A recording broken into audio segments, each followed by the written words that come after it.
Welcome to the Seasons of Singleness podcast. I am your hostess with the mostest, Tiffany Sneebrose. Seasons of Singleness.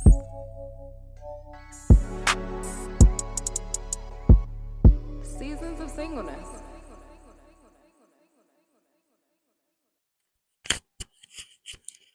Hey y'all, welcome back.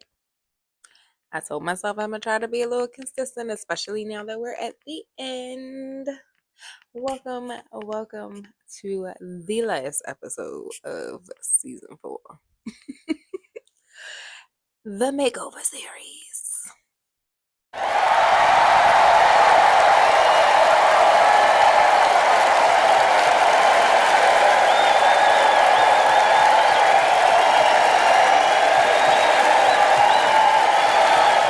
So, of course, this whole entire thing was about me really getting my act together and cleaning myself up, and what that looked like, really, or the lessons that I learned in the midst of me cleaning myself up. Y'all, the biggest lesson didn't come until the fuck up.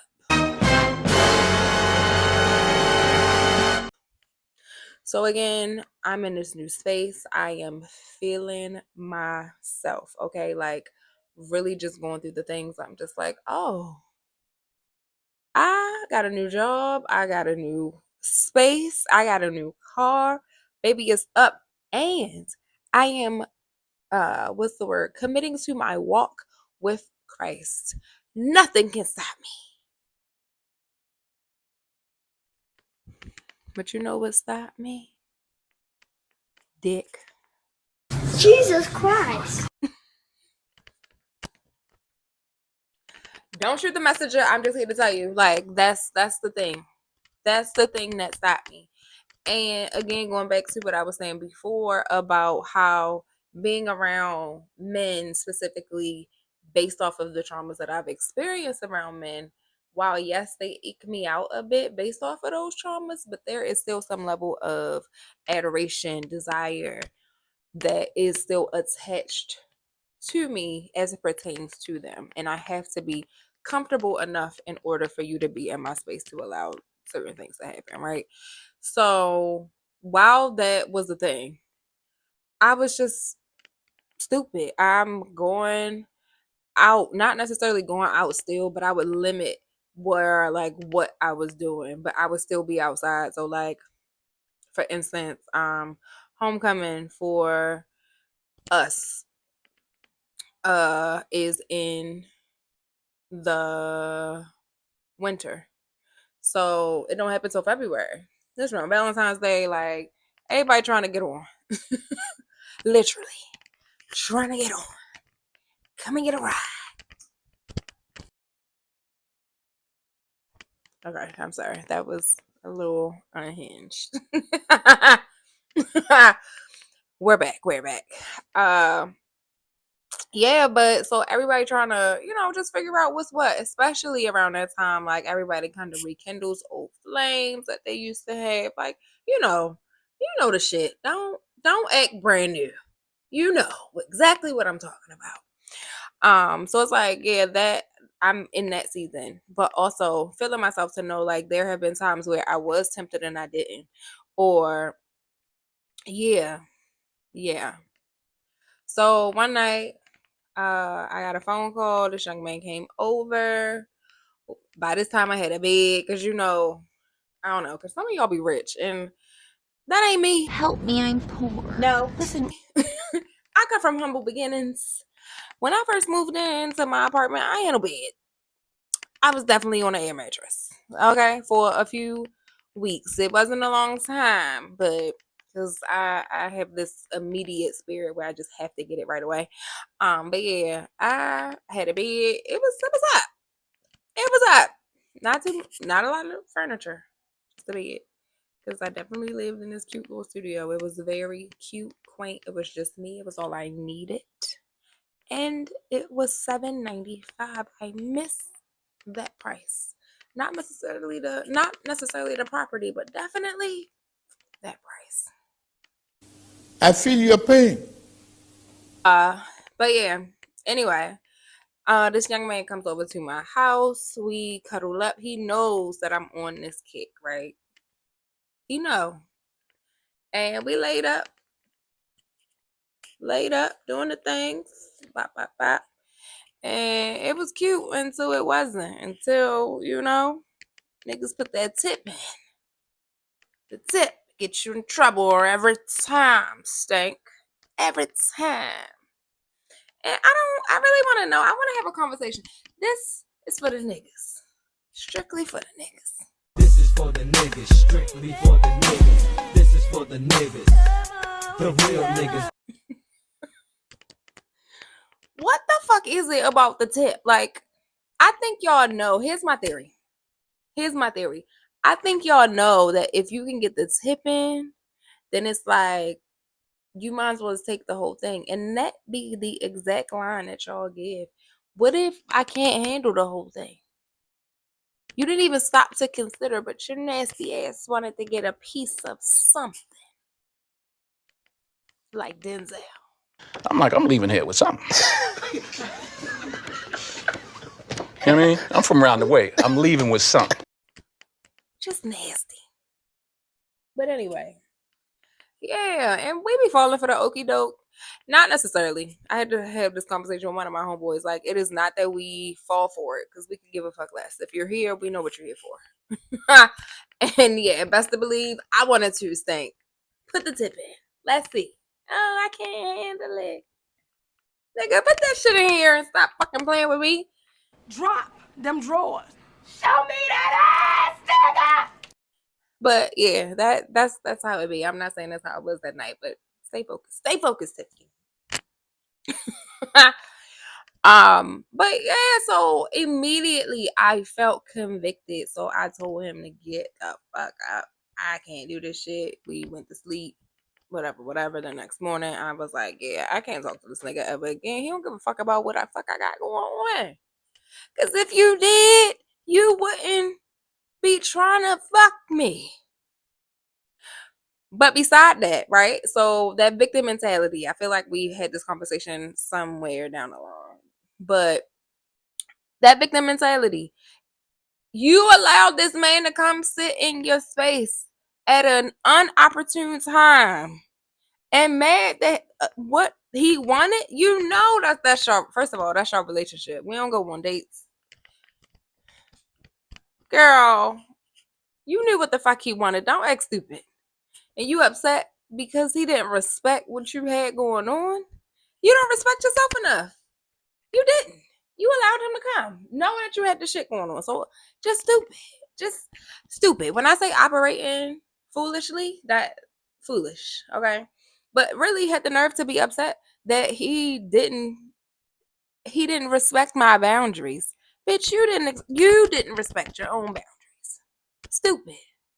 Just stupid. And I can say this now because before I was really distraught. I was mad. Like, me and this young man messing with each other for a very long time. So it was just like, oh my gosh, like, you don't care about me. Like, I didn't say this to him. Again, y'all know I'm very dramatic. If you don't know, if you're new here, I am dramatic in my mind. Okay, sometimes it makes manifest outwardly, but in my mind, I am very fucking dramatic. So I'm having this conversation in my head, right? It's like, nigga, don't give a fuck about me. I gotta stop fucking with him. I'm gonna stop calling him. It's just gonna be what it's gonna be. And it was for a while. It was for a while. Um, we'll get into that later. It was for a while. And I remember having a conversation with a young man after the fact, right? And it was just like, I really wanted to honor God in this way. And I felt like I failed. I remember feeling like extremely convicted, right? But I condemned myself out of that conviction. So, what I'm learning specifically is that when we're trying to be or present our best selves for the sake of God, right? You really ain't proving it to nobody, right? Like, you don't have to prove that to anybody but yourself. Oftentimes we grow up with these lies. I listened to this clip earlier today, actually, when it was talking about like what's broken with God, what's wrong with God. Nothing, right, is the answer. And if we are created in his likeness and his image, then what is broken? What's wrong with you? And the guy like, nothing. Y'all probably saw it. It was a cool clip. But it reminded me of how and she even said it in the clip, like, we're raised by broken people who know broken things, right? So it's like, outside of what they've been taught, what they know, oftentimes we're also raised in that same vein of brokenness, right? So it's like, when you fall short, you're just like, shit, I fucked up. Like, and you stay in it instead of repenting. And then when you repent, what they don't teach you, or what a lot of people don't teach you, is repentance means that it's coming from my heart. It's not, oh, I fucked up, I'm human, we out here, and then go back and fuck up again. No, repentance is a heart posture. It's like, I know that I messed up. I'm not necessarily that I messed up, but I didn't present myself in the way that you have me to present myself, or the way that you want me to present myself. And while, yes, the fact remains that we are all human, that we will fall short of the glory at all times, right? We're not walking perfectly each and every day. And that is just like, for me, it was just like, okay, cool. God doesn't want you to be perfect. He knows already. He just wants to be present.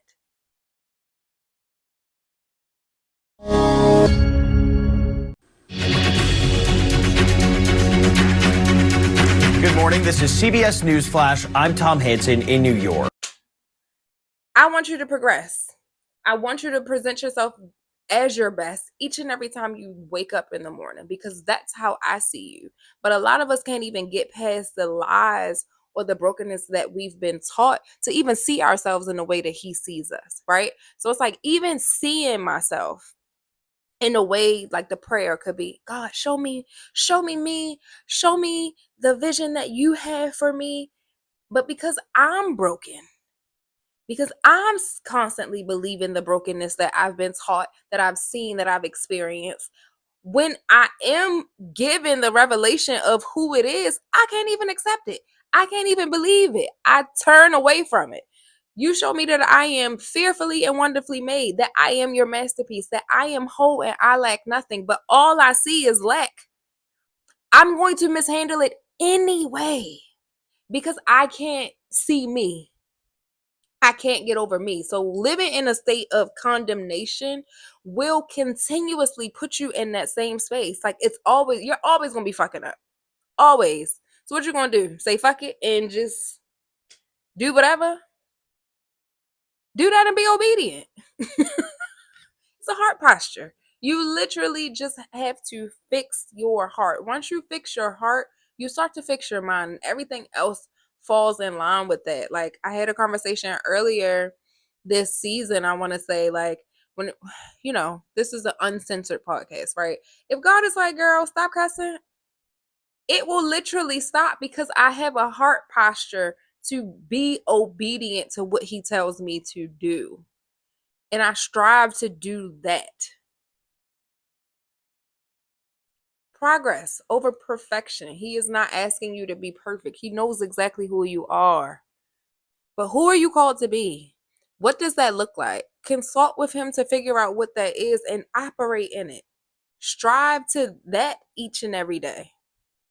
Not perfection, progress. People. Let's get it out of our minds. Ladies and gentlemen, thank you so much.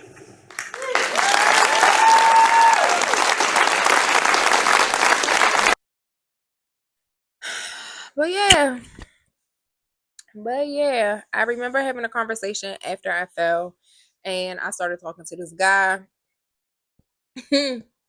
Hold on, let me see, because I don't want to give y'all too much, and then I'm going into the next season. Oh no, I could talk about it.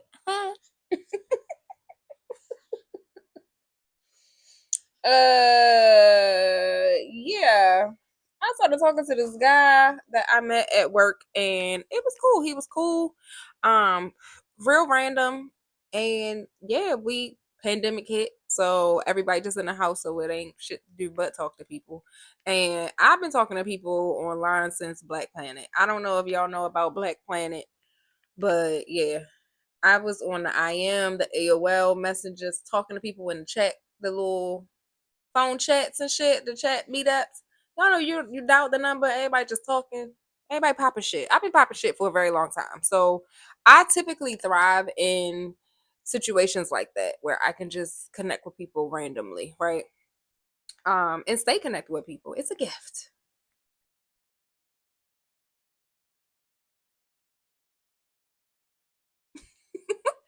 uh so yeah, we connected. It was cool. And I remember having a conversation with him about like that because he was watching my series. And he was like, yo, you can't, he reminded me, you cannot condemn yourself. You just can't. It literally has, it's a working thing. But also too, don't set yourself up. Best advice I ever got from a man. Hands down. Now, he wanted to fuck me too. And he did. Low key. Like, I got myself together, did all this work, got my shit together, and then just to fuck up again. Stupid. And after that, I gave up. And I remember my homeboy specifically hitting me up like, yo, you ain't posted Snapchat and celibacy in a while. I done fucked around and had sex. I'm in the trenches with you. No, nigga, you wanted to fuck, and that's on you. That's on you. Don't blame that on me and my inconsistency. But in all seriousness, like I do realize I have to be a little more consistent as it pertains to content creation. That's the one thing that God gave me as a charge this year because people literally need to hear these stories in order to move forward in whatever it is that they find themselves in. So, yeah, your girl, I always say I'm gonna be consistent. So take it with a grain of salt. My plan is to be a little more intentional and consistent this year as we wrap up these seasons. But yeah. Yeah, little nasty yo. Talk about you ain't been posting, so I've been out fucking. No, nigga, stop it. And what's so random is, I want to say back in 2020, it was either 2022 or 2023. I had a young lady ask me about my Snapchat and celibacy post, and I was like, "Girl, what? You was watching them?" She was like, "Yeah." I was like, "Oh my god, that was before I even had a ring camera. Like, it was bad." It was bad. I'm gonna see if I can post it here. Or maybe I'll put it in the comments section. I'm at the caption. So y'all can see. Cause yo, it wasn't like bad, but you know, Snapchat only allow you to record for like 10 seconds. So it was me recording on Snapchat, having a full on fucking story time with 10-second videos. Similar to what people do now, actually, where they like record and then stop, and then it's like a different angle or something. Yeah, I was the originator because I'm a trendsetter or whatever. But yeah, moral of the story, like if you find yourself in a situation where you're just like, I got something that I need to do or bring forth, and I need to be serious about it, don't set yourself up for failure. Allow the dust to settle a bit. Me thinking because I was healed, signed, delivered, right? I could dip my big toe somewhere. No, you girl, go sit down. Ain't even no cobwebs on that coochie. You just sit down. Sit down. Shit. But baby, I was feeling myself. I thought that little bit of success, and that's the thing. My pastor recently taught about us being promise oriented, and that's not the word that he used, but We're so focused on the prophecy or the promise that we don't even give way to the process of getting there. And then be mad when it don't show up in the form in which we were told it was going to, because you promise chasing. Sit down somewhere. Enjoy the process. Get to know God while you're here. No, you just like, I gave my life to Christ and that's it. Baby, no, the work comes after. Enjoy the fruits of the Spirit. Get to know those. Read the Bible. Pray a little bit. Talk to Jesus. Did you even say grace? No. But you know he fucking and sucking. Sam. And I'm sorry if that triggered you. I was talking to me. Okay. And if it triggered you, just say ouch and move on. Like sometimes we got work to do, and that's fine. Me too. Okay, I am not here to say that I've mastered it all. I'm perfect and I'm just doing the things. No, I still got shit to do myself. Baby. But once I started to sit down and do the things, oh, it got good. It got good.